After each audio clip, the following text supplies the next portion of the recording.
Okay, can you hear me? Great, okay, so tonight we're going to talk about Huntsville, its dark skies, light pollution, and some changes that are happening here and what you can do about it. So for those of you that have been in Huntsville for some time, have you noticed any changes in the last 6 months or so? Light fixtures.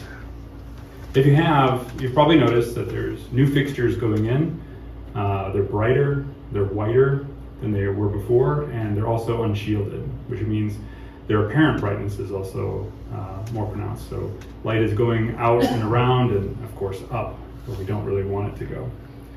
So as I said, tonight we're going to talk about exactly what's going on with these particular fixtures and some of the steps you can take to potentially reverse this or prevent it from getting worse. So my name is Joe Kuttner. I'm the current director of marketing for the VBAS. My day job, I'm a boring software architect at Salesforce, and I'm also the local lead for an organization called Starry Skies South, which is our regional chapter of Dark Sky International. So this covers Alabama, Georgia, the Carolinas, Mississippi, Louisiana, I think Florida, but it does not cover Tennessee. I know that. They have their own Dark Sky International chapter. Dark Sky International is a global organization that's based in Tucson, Arizona, and they do a lot to support advocacy in terms of protecting dark skies against light pollution. They do things like certified locations for to be registered dark sky places. They draft template legislation that you can use with your local municipal legislature to get protections put in place and things like that. And so our chapter, Starry Skies South, is led by a professor of astronomy at UAB in Birmingham, and then we have representatives from all the different areas. So this organization defines light pollution as the human-made alteration of outdoor light levels from those occurring naturally, which is pretty broad, right? But I think that's intentional because there are, lots of types of light pollution, including those we might not think about. There's the glare that comes down on the roads that potentially affects the way we drive.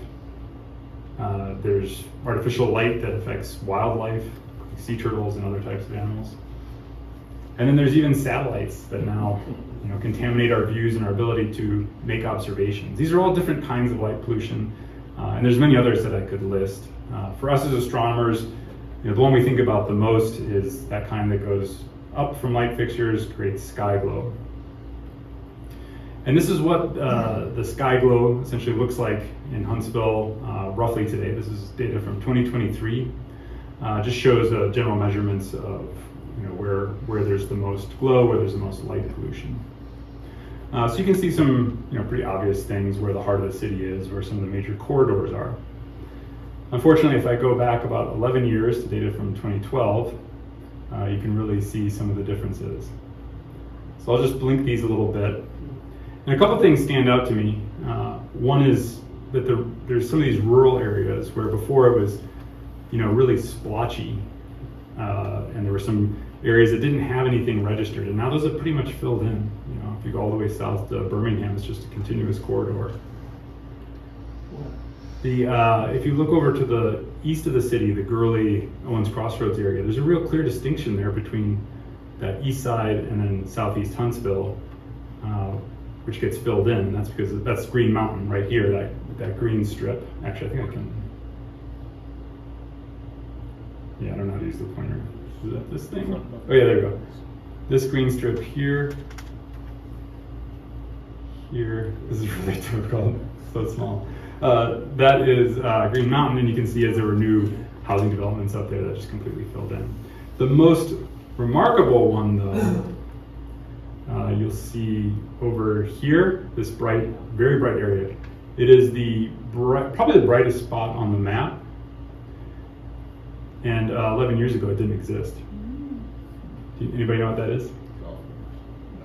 No? Close. It's the Toyota Mazda factory. And just south of there, I believe there's a Polaris factory. And then just up 565, I think, is the Amazon warehouse. So it's interesting because these are organizations that are ostensibly getting tax breaks and they're coming in, and they're polluting our skies. If these were organizations that were putting chemicals in our water, a paper plant or something like that, or contaminants in the air, I think we'd be more alarmed. And it's not that no one cares about this, it's that no one thinks about it, right?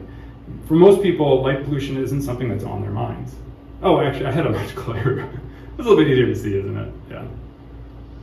And so our goal is awareness, right? I think if people recognize what's happening to our skies, they'll be more inclined to take precautions against it.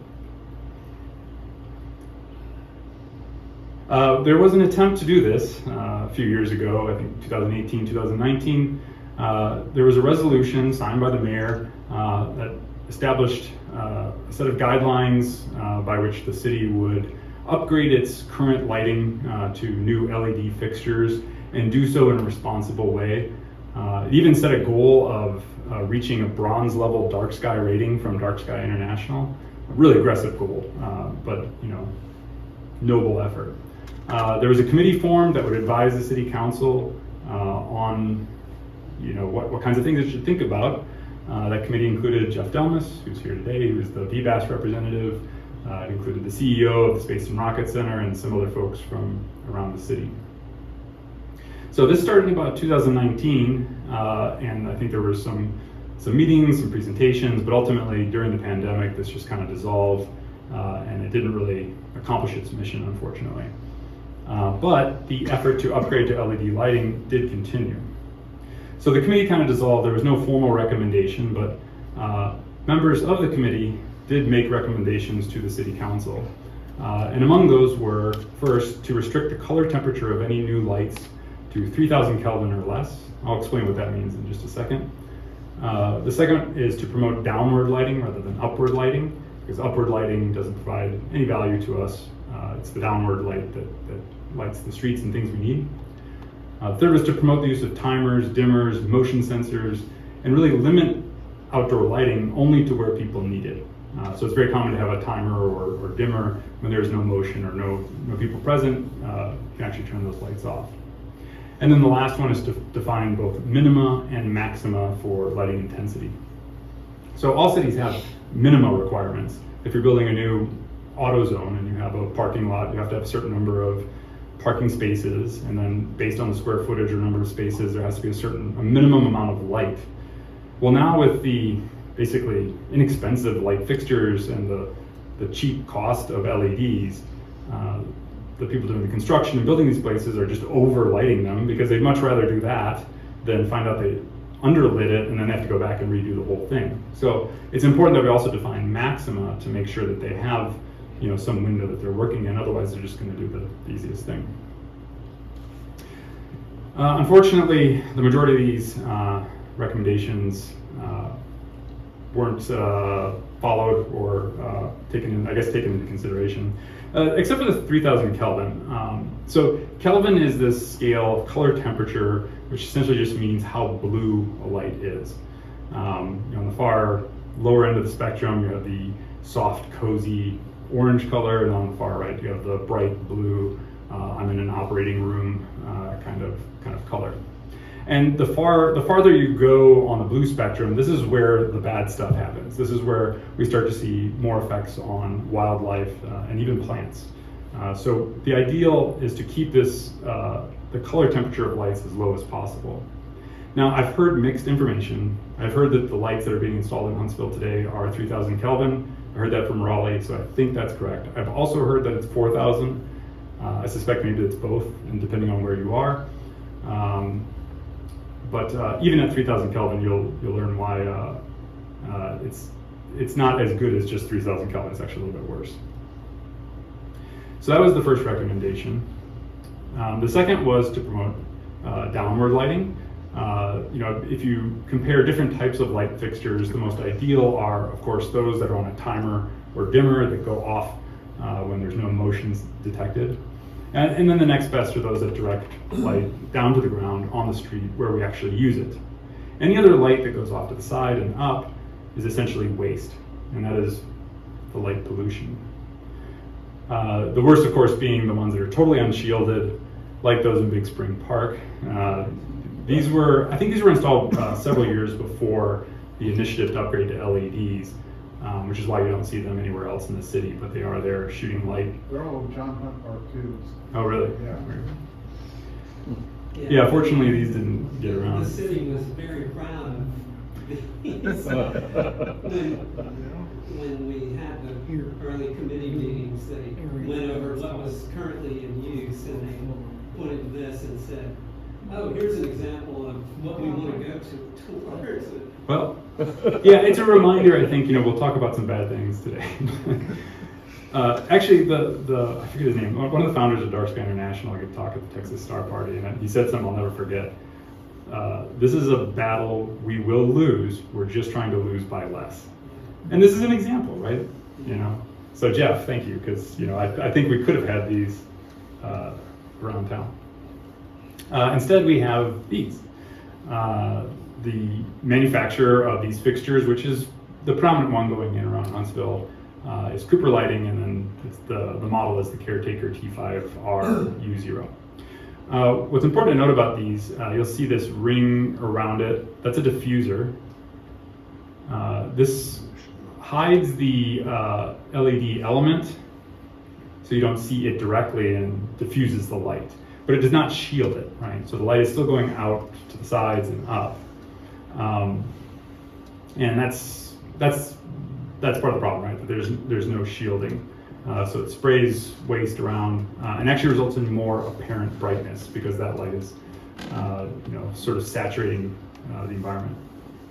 Now in the defense of the city, this fixture, which is circled here in red, there aren't many other better choices. So when the city first started installing new fixtures, they actually started with this one down below, which you can see over here, has shielding but no diffuser. And this is actually the one that the Dark Sky International organization recommends because it's shielded, but because it has no diffuser, that LED element is directly exposed. And so if you look up at it, it's basically painful. So the first trial run that they installed these, they got complaints from people, I think understandably, that they were painful to look at. And so when they decided to go for something else, the only choice they had was one with a diffuser and no shield. There is no option from this manufacturer that has a diffuser and a shield. So Joe, they can't change the color temperature of these lights, they're not programmable? Not programmable, but I do think it is a choice when because from what I understand, they buy the fixture and the light engine, and the light engine is those are two separate decisions in the light engine. But again, I think ultimately they chose the Dark Sky recommended option. And again, to be fair, they started with the fixture that was recommended by the Dark Sky International organization. But can't they dim them? They can't control brightness or anything like that? I don't think they can control them remotely. So it's settable, but it's not controllable. I don't think it's a on the fly decision. Some of the studies that I've looked at about light pollution and its effect on human health and things like that, they talk about filters that are inserted into the light engine to reduce or eliminate certain wavelengths and things like that. So there must be some things that they can do, but it might be during the manufacturing process. I don't know.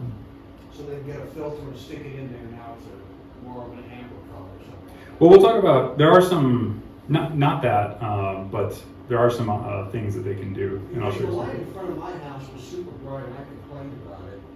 And because Jeff was telling us we can do that, and they would wrap the light. Yeah, I'll show a picture of that in a second. And they didn't want to do that at first, and I complained again.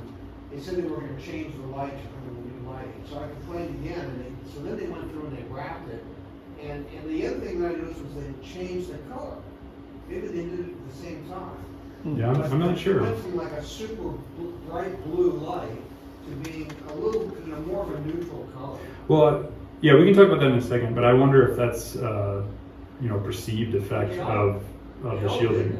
All of them in my neighborhood, I may be wrong, like you said, maybe it's perception, but it seemed like they did, so maybe, I don't know, I just assumed they could change it back. Yeah, I'm not sure. I'll show you some examples of what that looks like, though. One last note on the approved products. This website with the Dark Sky International approved products, they have both commercial and these industrial light fixtures. They also have ones that are for your home. If you have a light on your garage or your front door, it's also important to have those pointing down, if only to protect the area's wildlife. So check that out. Home Depot actually has stickers on some of their lights that say Dark Sky. So Todd was saying at Home Depot they actually have the sticker on which ones are certified. Oh, that's great. I hadn't seen that. In any case, the end result looks like this. This is a picture taken by Michael Klages, I think I'm saying his name right, from Belden's Gap. Real short exposure, but gives you a sense of how much impact the new light fixtures really have. In fact, you can kind of tell where they're installed and where they're not. This is a picture that my son took right out here in the field. Actually, it's 2 pictures that my son took.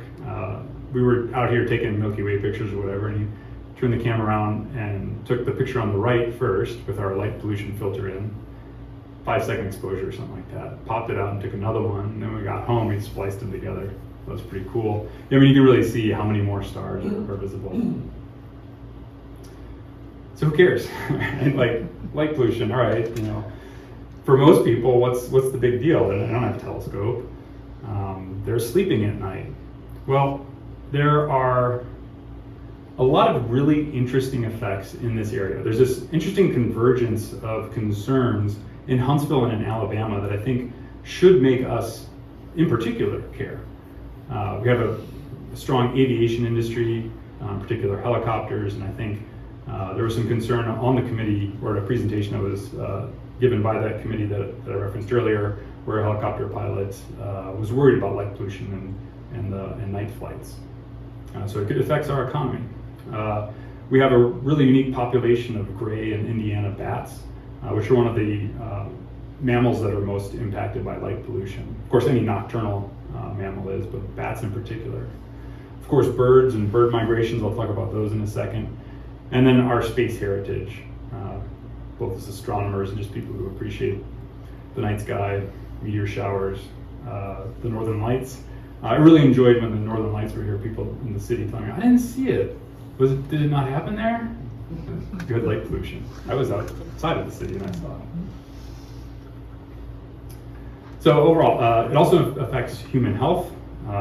It wastes money, contributes to climate change, disrupts wildlife, blocks our view of the universe, and most importantly, the one I want to talk about first, it does not reduce crime. There's no evidence that an increase of light or lighting of streets and areas around our cities have any effect on crime. Joe, could I just ask you about that? No, let me talk about that. Okay. So anecdotally, you can kind of figure this out yourself, right? If you have a garage or something that's brightly lit, it creates shadows where you now cannot see just because of the way human eye works. Cover that with your hand or something, you'll see much better. So ultimately, just anecdotally, I think you have an intuitive sense that a bright, unshielded light is going to make it harder for you to see. But we also have scientific studies that tell us this. So this is a study that was in the British Journal of Medicine in 2015, I believe, and they followed a program that was upgrading or changing lights, I should say, in 57 counties. I don't remember what they call it, but it's not counties. It's some kind of like British term for county, like legislative region or something. But in these 57 counties, in some of them they turned the lights off at night, in others they dimmed them, in others they replaced them with LEDs, in others they left them the same. And then over a year period, they tracked crime and traffic accidents at night. And what they found was that there was no impact at all statistically of any of the things. Lights off, dimming, LED, didn't change it at all. So it's a great study that shows that changing the lights, turning them off isn't going to make things worse. But a study that I find even more interesting was done in 2000 in Chicago. And Chicago had about 175,000 light fixtures in alleys and streets that they wanted to improve. I think they were originally like 90-watt bulbs, and they were going to put in new fixtures that were brighter. So they wanted to do a study to find out if that was actually going to have an impact on crime, because that was the goal, to reduce crime. So I think they started with a smaller scale. I can't remember the number. I wanted to say it was 500 alleyways, but I'm not certain of that. But some number of alleyways, and then they tracked crime for a year. And in every category of crime, there was an increase when they'd added lights. In particular, in drug crime. But overall, it was a 21% increase across all the alleyways that were measured. The conclusion in the study says something like, those who are not afraid of being caught are not going to feel any more or less deterred based on the light. In fact, they will go to the lighted alleyways because they know they're not going to be caught. Our investments, if we care about reducing crime, there are other investments we can make, police and things like that have a bigger impact. So in addition to our safety, as I mentioned, poor lighting can create glare that makes it difficult to drive. You may have experienced this even just with cars with their new LED headlights as they're driving at you. Just improper lighting can actually have the opposite effect that we hope for. It's also bad for our health, just our general physiological health, including being connected with sleep disorders, depression, obesity, diabetes, heart disease. There's a ton of studies on this. In fact, I have issue of Science magazine or Science journal, I don't know what it's called, from June 2023 that you can take a look at. Tons of great research in there. So I just grabbed one of them. This is one of the more recent ones. I think it was published in 2024. Found a correlation between light pollution and Alzheimer's disease. Now, to be fair, correlation, not causation, but there's a lot more. I think, in particular, this Science article has really legitimized this kind of research, and I think we're going to see a great deal more of it as time goes on. All that's led the American Medical Association to put a statement on their website about light pollution. They say that it has 5 times greater impact on circadian rhythms. It's associated with reduced sleep time, dissatisfaction of sleep quality, excessive sleepiness, daytime functioning, and obesity. So maybe you don't care about people. People are jerks, but surely you care about the turtles, right? And again, just coming back to the really interesting confluence of things that we have to be concerned about here in Alabama.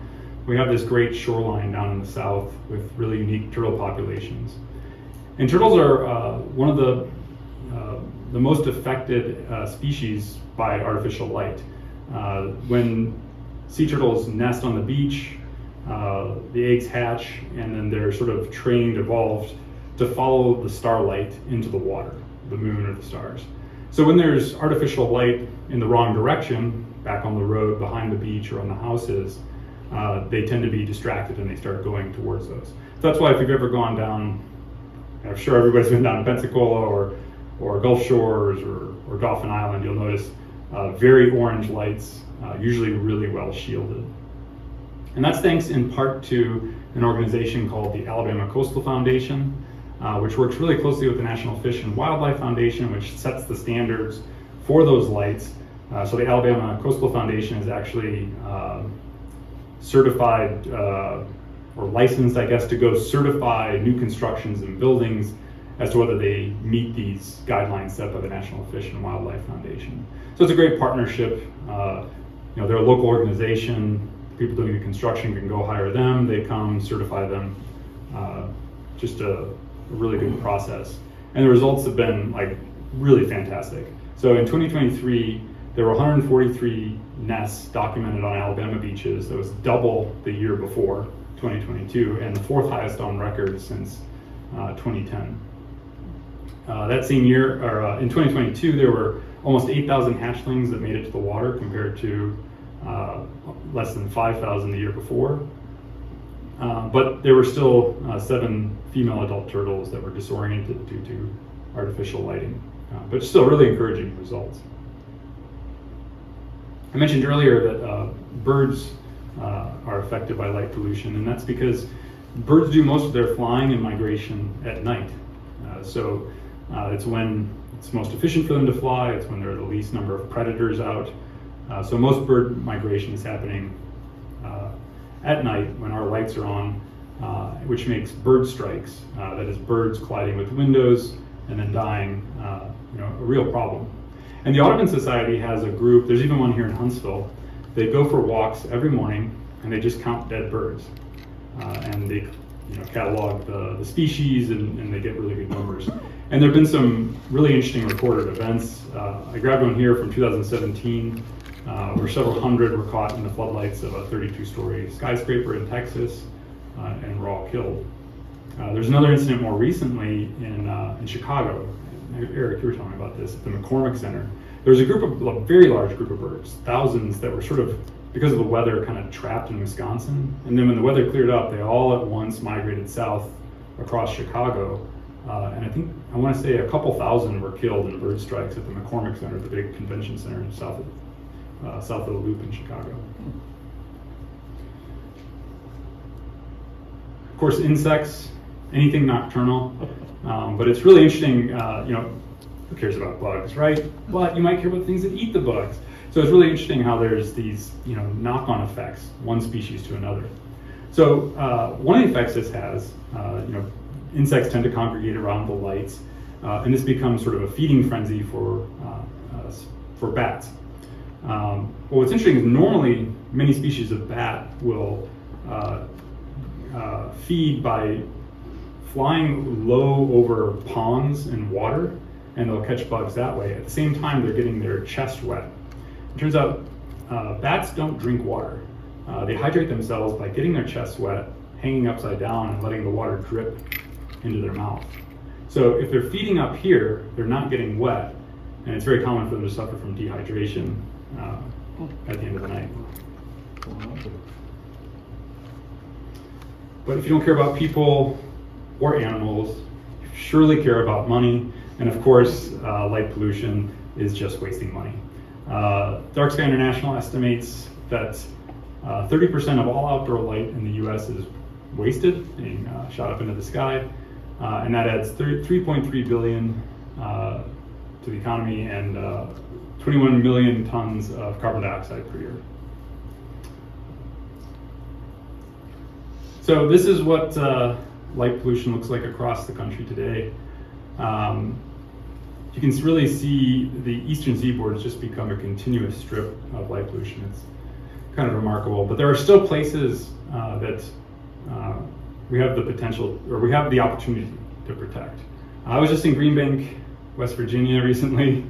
They've got something going for them, and I think the National Radio Quiet Zone kind of keeps the lights out. Cherry Springs area in Pennsylvania, right there. And actually, fairly interesting, I don't know if it shows here, but it shows on that one I had earlier. Where's Alabama? Here. But you can't see it really well.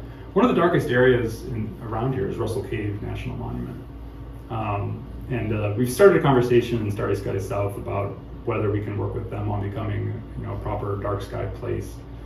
May not work out, but it's one of the places we have an opportunity to protect. I mentioned earlier, this is a battle you will lose. You're trying to lose by less. But on the upside, this is the only type of pollution that we can fix with the click of a switch. Whether it's waters or the atmosphere, the pollution that we create, it takes a long time to clean up, but not this. We just have to want to do it. It's also the only type of pollution that we know exactly how to do it, right? There's no mystery about, well, how do we repair this? How do we fix this? You just turn the lights out. So, what can you do?